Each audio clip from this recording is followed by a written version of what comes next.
Muy bien, hermanos. Pues esta tarde, pues quería seguir con el tema de las filosofías que han formado nuestra cultura. Esta serie que le he dado el título Solo los herejes sobrevivirán, porque cada vez más nos encontramos, digamos, fuera del ritmo de la cultura a nuestro alrededor con el avance del secularismo. Y creo que para cada cristiano es importante estudiar dos cosas. Tenemos que estudiar la Biblia para poder entender el mensaje de Dios para nuestras vidas, pero también es importante estudiar la historia. Paul Washer, cuando estuve en los Estados Unidos, una cosa que me dijo es que él cree que hace muy falta en las iglesias estudiar más la historia de la iglesia para entender realmente cómo llegamos a estar donde estamos. Entonces, por eso estoy haciendo esta serie y me quedan, yo creo que 2 o 3 mensajes más, porque la verdad creo y tengo una convicción de que es importante considerar estos temas, siempre con la Biblia en la mano para arrojar luz sobre estos temas, para orientarnos bíblicamente sobre cómo debemos pensar. Entonces, lo que quiero hacer esta tarde es dar un paso más, porque estamos viendo cómo una idea en la historia siempre lleva a otra. Entonces, hemos considerado mucho el tema de la época de la Ilustración en los siglos XVII, XVIII, y cómo a raíz de la Ilustración toda la sociedad dio un giro cultural hacia el secularismo. ¿Por qué? Porque la Ilustración fue una época en la que la razón humana fue elevada como nunca antes. Con el desarrollo del método científico, los hombres empezaron a darse cuenta de la gran importancia de estudiar la naturaleza empíricamente, fijarse en la naturaleza y usar la razón y el empirismo para desvelar los misterios de la naturaleza. Y como fruto de este movimiento de la Ilustración, la verdad es que la cultura, la sociedad empezó a dar grandes saltos en cuanto al desarrollo de la tecnología y todas las comodidades del mundo moderno que disfrutamos hoy en día. Durante el siglo XIX, pues ocurrió la revolución industrial, entonces las fábricas se volvieron más productivas con la invención de varias máquinas. Hubo nuevos modos de transporte, los trenes, etcétera, podían llevar a las personas con más rapidez de un sitio a otro. La medicina, la tecnología y el desarrollo de la medicina, de los técnicos, métodos quirúrgicos, todo eso se desarrolló y todo eso fue positivo. Todo eso fue el legado, digamos, el lado positivo de la Ilustración. Digamos, un énfasis en la ciencia, en desarrollar la tecnología. El problema fue cuando los hombres llevaron esta mentalidad racionalista a cuestiones de religión y a cuestiones sobre el origen de las cosas. Porque como cristianos sabemos que este mundo fue creado por un Dios sobrenatural, un Dios de milagros. Y cuando hablamos de los orígenes, no es suficiente fijarnos en la materia, fijarnos en los procesos naturales. Tenemos que tomar en cuenta a Dios mismo y a la enseñanza de su palabra, o nos vamos a equivocar. Luego consideramos la influencia de Darwin en el otro estudio. Y como Darwin, pues él pues desarrolló su teoría sobre el hombre, y como vio al hombre no como una creación de Dios, la corona de la creación, creado por el Señor en un momento dado de la historia por milagro, como dice la Biblia. No, él vio al hombre simplemente como un animal muy avanzado, y que el hombre se desarrolló y tomó forma a lo largo de un proceso de evolución que duró siglos, y no solo siglos, miles de millones de años. Toda esta evolución biológica. Y yo creo que uno de los peores frutos de esta época fue que la gran mayoría de intelectuales y eruditos, los que estaban enseñando como catedráticos en las universidades, abrazaron la teoría de Darwin. Aquellos que tenían control de las universidades, las academias de ciencia, etc. Y ellos usaron este control para influir toda la sociedad y mover toda la sociedad culturalmente en una dirección antibíblica. Y eso es lo que pasó, y no podemos negarlo. La comunidad científica se unió con las fuerzas políticas para difundir las ideas de Darwin y de toda la ilustración, toda esta mentalidad racionalista a través de las escuelas públicas para formar la juventud con una mentalidad racionalista y tristemente antibíblica en su modo de pensar. Y el daño principal del darwinismo fue poner en duda la autoridad y la claridad de la Biblia como un libro inspirado por Dios, porque muchas personas empezaron a razonar así. Si la Biblia se equivoca en lo que enseña sobre los orígenes, si realmente Dios no creó a Adán y Eva como primera pareja y se equivoca en todo lo que enseña sobre el origen del mundo, el origen del hombre, entonces, ¿cómo se puede fiar de la Biblia en cualquier otro tema? ¿Cómo podemos saber que la Biblia tiene la palabra final en cuanto a las preguntas que podamos tener sobre el matrimonio, sobre la familia, sobre la moralidad sexual o sobre Cristo? Pues si la Biblia se equivoca en lo que enseña sobre la creación, quizás se equivoque en todas estas áreas también. Entonces, esto llevó a una multiplicidad de filosofías que surgieron durante el siglo XIX, que eran o fruto directo del darwinismo o fuertemente vinculadas esas filosofías con el darwinismo. Y una de las filosofías que ha tenido muchísima influencia en el siglo XX y también en el siglo XXI, que quiero tratar esta noche, que realmente tiene un fuerte vínculo con el darwinismo, es el marxismo, la filosofía de Carlos Marx.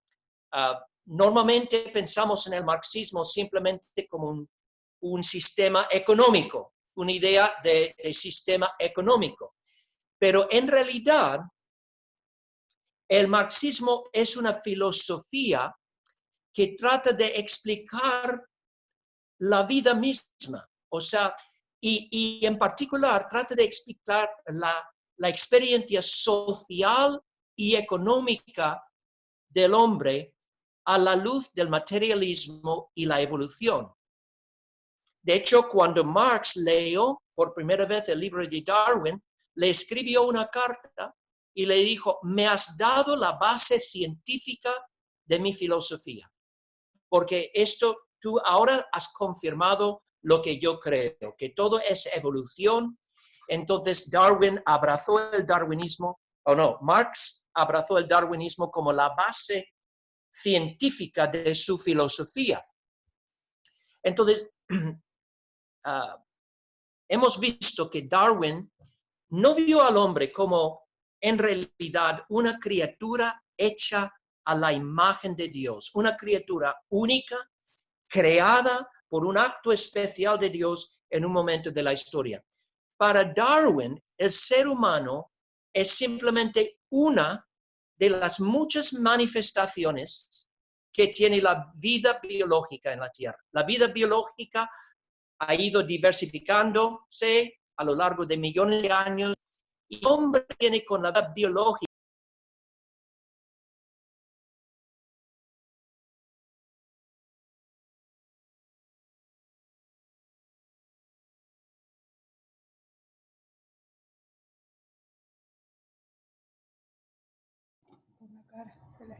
Martín, creo que está silenciado tu audio. Ahora, Sí, ¿me sí, entiendes? correcto. Sí. Entonces, Darwin veía al hombre como si tuviera la misma relación con la vida biológica que el mar, que una ola del mar tiene con el mar. Piensa en una ola del mar. ¿Qué es una ola del mar? Es nada más que una manifestación temporal del mar. En realidad es simplemente eso, es una variación de la forma del agua. La realidad duradera es el mar y la ola es simplemente una manifestación temporal.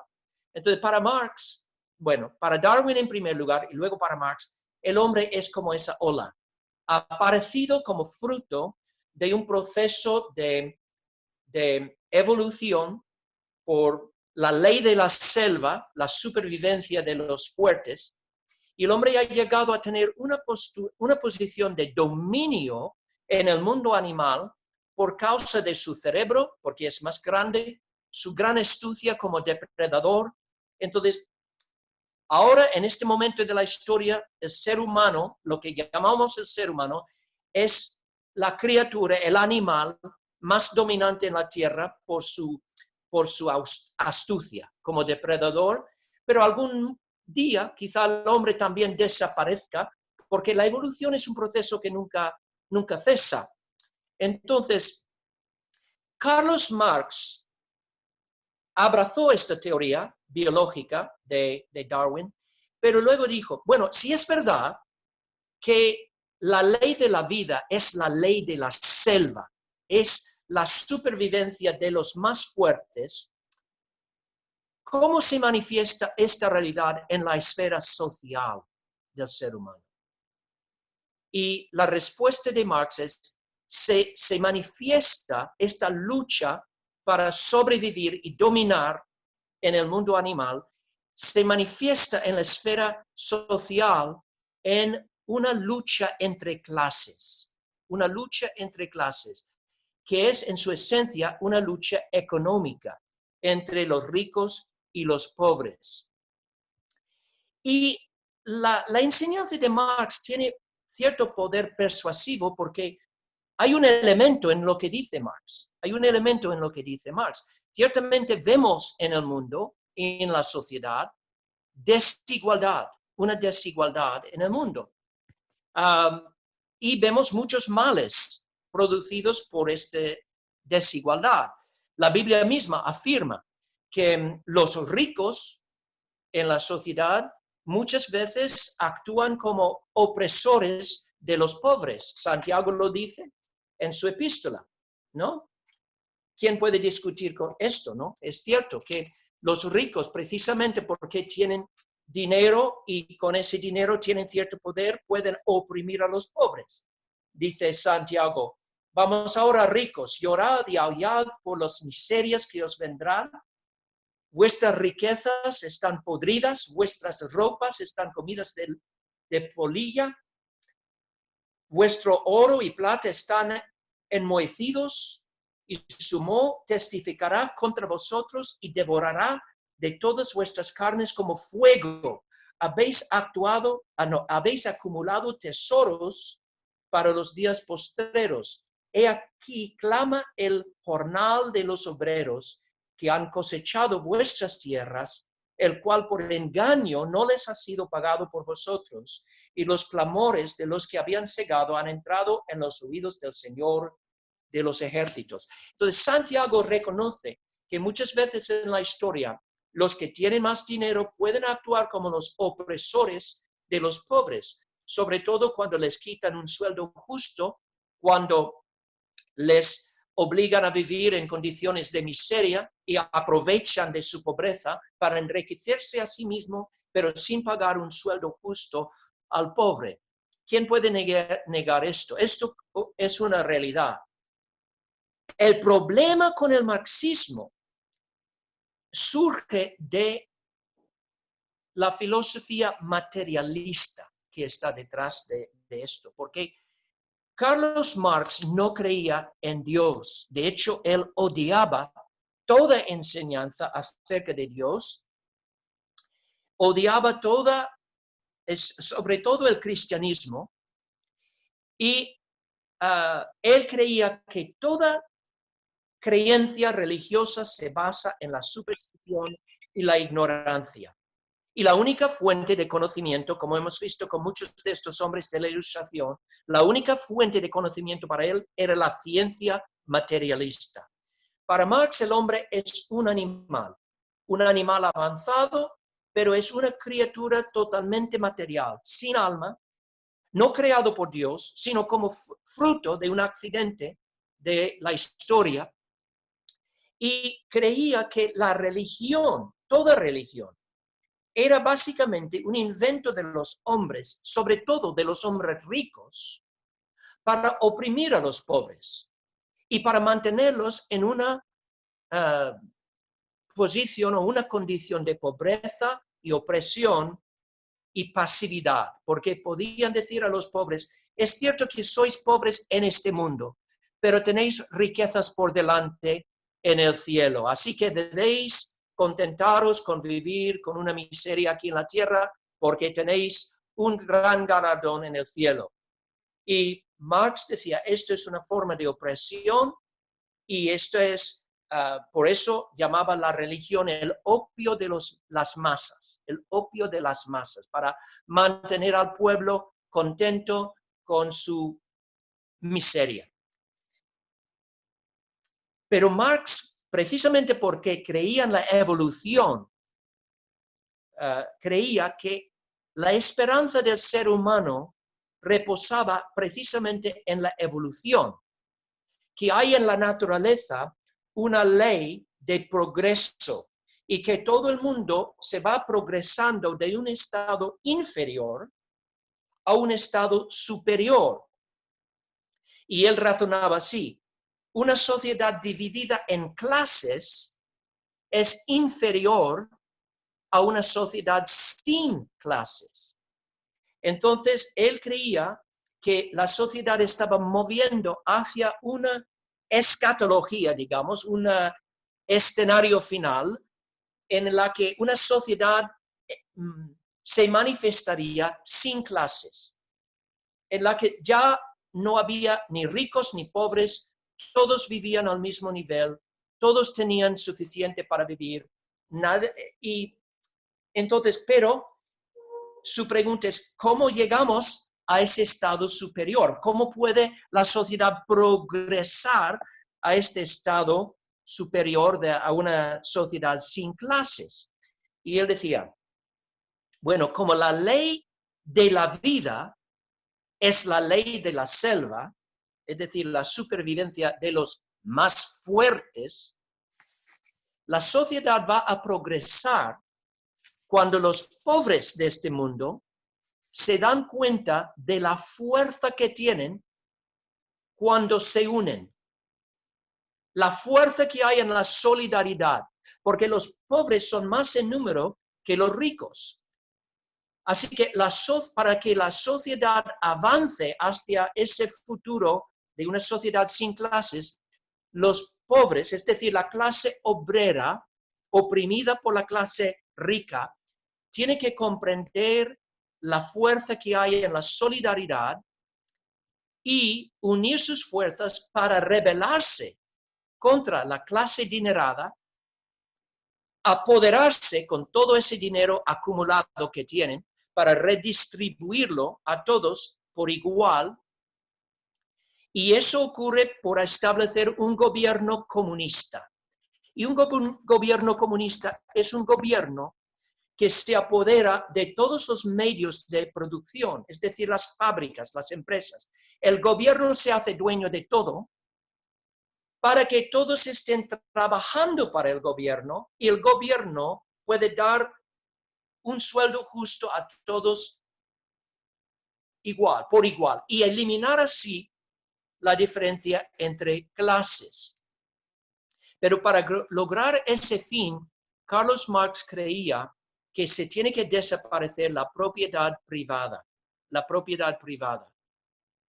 porque eso es la causa de esta injusticia, esta lucha constante entre clases. Entonces el gobierno tiene que apoderarse de todo el dinero, apoderarse de los medios de producción y luego todos pueden trabajar altruistamente para el gobierno y cada uno puede contribuir, según Marx, de cada cual según sus capacidades, a cada cual según sus necesidades.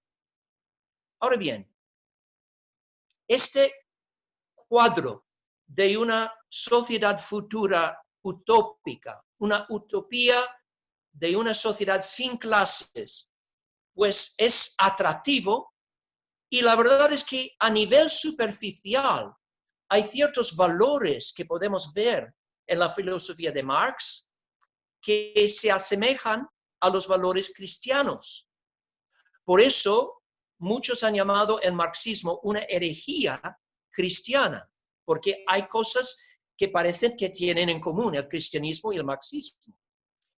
Sin embargo, tenemos que entender que Satanás es muy astuto y sus mentiras más eficaces y sus mentiras más astutas engañan precisamente porque contienen elementos de verdad. Pero luego esas verdades son torcidas para crear un sistema que en el fondo es fuertemente anticristiano, y así es con el comunismo. Es evidente que el marxismo es anticristiano en primer lugar porque Marx mismo se declaró anticristiano, enemigo de la fe cristiana. Y si lees su biografía es muy triste. Marx nació en el año 1818 y nació en una región que se llamaba Prusia, en el norte al norte de Alemania. Su abuelo era un rabino judío, pero su padre era un hombre muy secular, que su único interés en la religión era para mejorar sus circunstancias en este mundo. Entonces, como veía que no ganaba ninguna ventaja siendo judío en Alemania en el siglo XIX, él se convirtió, entre comillas, en cristiano. Se unió a la iglesia luterana, pero era simplemente para mejorar su condición en el mundo. Marx, como niño, era un niño muy religioso y como joven él profesó fe en Cristo y de hecho profesó una fe evangélica en Cristo. De hecho escribió un tratado o un ensayo con el título La unión de los fieles con Cristo y expresa una teología ortodoxa cristiana. Pero al mismo tiempo, como joven, él expresó cierta inquietud sobre algo que veía en su corazón, que él llamaba un demonio de ambición. Y confesó que tenía una fuerte tentación para denunciar a Dios y maldecir a la humanidad. Y cuando él fue a la universidad, él se convirtió en un ateo fervoroso y empezó a escribir poesía con un tono satánico. Y os voy a leer simplemente unos trozos de algunos poemas de Karl Marx para que veáis la oscuridad que había en el alma de este hombre. Él escribió estas palabras en un poema que se llamaba Sentimientos. El cielo mismo abarcaría, atraería a mí mismo a todo el mundo, viviendo, odiando. Es mi propósito que mi estrella estelle brillantemente. Mundos destruiría para siempre, ya que no puedo crear ningún mundo. Luego, más adelante en este poema dice, entonces, después de cumplir este método de destrucción, podré andar en triunfo como un dios a través de las ruinas de su reino. Cada palabra mía es fuego y acción. Mi pecho es igual al del Creador. Qué fuerte, ¿eh? Luego dijo en otro poema, alzaré mi trono en lo alto, frío y tremendo será su altura. Luego en un poema escrito a su padre, un poema llamado El violinista, dijo, ¿ves esta espada? el príncipe de las tinieblas me la vendió.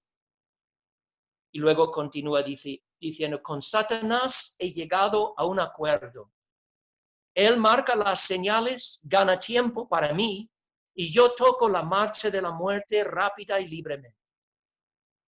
Y un ejemplo más. Dijo, nosotros somos un reloj ciegamente mecánico. Es esta visión deísta del hombre, o sea, atea, ¿no? El hombre es una máquina. Somos un reloj hecho para ser los calendarios asquerosos del tiempo y el espacio. Al no tener ningún propósito salvo existir y luego ser arruinado para que haya algo que arruinar, si hay algo que devora, saltaré dentro de él, aunque lleve el mundo a las ruinas. Voy a romper en pedazos este mundo con mis maldiciones duraderas. Lanzaré mis brazos alrededor de esa dura realidad. Abrazándome, el mundo pasará tontamente y luego se hundirá, perecido, sin existencia. Eso sería realmente vivir. Qué palabras, ¿eh? Qué palabras. Y llegaron a ser proféticas, porque precisamente esta filosofía que desarrolló Marx, pues en el siglo XX llegó a romper en pedazos el mundo. Se estima que el número de personas que han muerto en regímenes comunistas en el siglo XX suman al menos a 100 millones de personas. La mayoría de ellos en China, donde han muerto 65 millones de personas a causa del comunismo. ¿Y por qué? Si el comunismo parece tener una visión tan compasiva hacia el hombre, porque quiere acabar con las desigualdades y hacer igual a todos, etc., ¿por qué ha fracasado siempre en todos los países donde han intentado instalar un régimen comunista? Pues hay una razón fundamental, es porque el comunismo, el marxismo, se basa en el ateísmo, en una visión del mundo y de la realidad sin Dios. Y si uno niega la existencia de Dios, no va a entender realmente quién es el hombre, cuál es la raíz del problema humano y cuál es la solución para la humanidad. Y va a ofrecer una diagnóstica superficial del problema y va a ofrecer un remedio falso. Y esto es lo que hace el marxismo. La gran ironía del marxismo es que, aunque Marx era ateo y se oponía fuertemente a toda creencia en Dios, el marxismo durante el siglo XX llegó a ser casi una religión secular. Los más devotos al marxismo llegaron a ser fanáticos en su devoción a la visión escatológica que tenían, esa visión de un mundo sin clases, y estaban dispuestos a hacer cualquier cosa, asesinar cualquier persona para conseguir esa visión. Yo tenía un profesor en el seminario de misiones y me dijo que cuando vivía en América del Sur, en Brasil durante un tiempo y luego también en África, dice, las personas más religiosas que había conocido, aparte de cristianos comprometidos, eran marxistas. Estaban dispuestos a morir por su filosofía.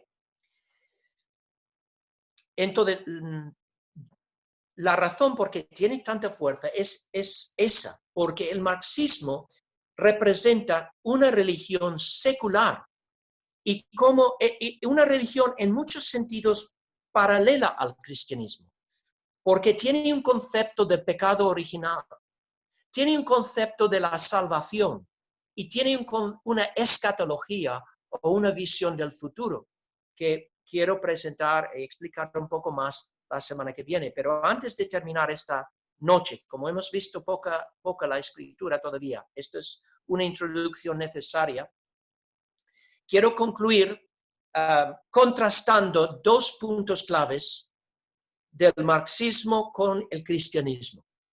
Primero, la visión que Marx tenía del ser humano. Como he dicho, Marx veía al ser humano como un animal muy avanzado, que ha llegado a tener una postura, una posición de dominio sobre los demás animales por la ley de la selva. por su astucia, su fuerza como depredador. Pero esta visión conlleva digamos, un concepto bastante positivo del hombre, y me explico. Marx decía, el hombre no es malo. El hombre no es malo porque, en primer lugar, no es un rebelde contra Dios porque Dios no existe. Entonces, es imposible rebelarse contra alguien que no existe. El problema del hombre no es que sea malo, es que sea bestial y competitivo, porque esta es la ley de la naturaleza. Es una criatura recién salida de la selva, y en la selva pues se sobrevive en una competencia con otros animales. Entonces él decía que el hombre no es malo, pero la maldad existe, pero la maldad no existe en el corazón humano. La maldad existe en la misma estructura de la sociedad, que es fruto de dos cosas: de los pocos recursos o la escasez de recursos que hay en el mundo, y la ley de la selva, esa ley de competencia que le da el premio al más fuerte. Entonces, Marx veía esta estructura de la sociedad como malo, pero el hombre en sí es simplemente un animal, y no decimos de ningún animal que sea malo. Ahora, contrasta esta visión con lo que dice el cristianismo. El cristianismo dice, no.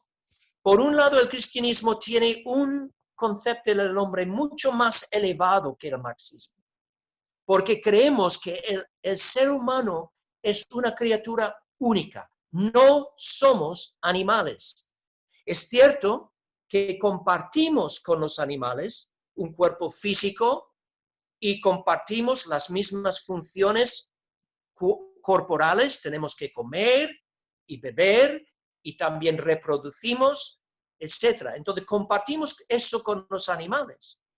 Pero el hombre fue creado por Dios a su propia imagen y semejanza para una relación con Dios. Y al principio del mundo no había pecado en el hombre. El hombre vivía en comunión con Dios al principio.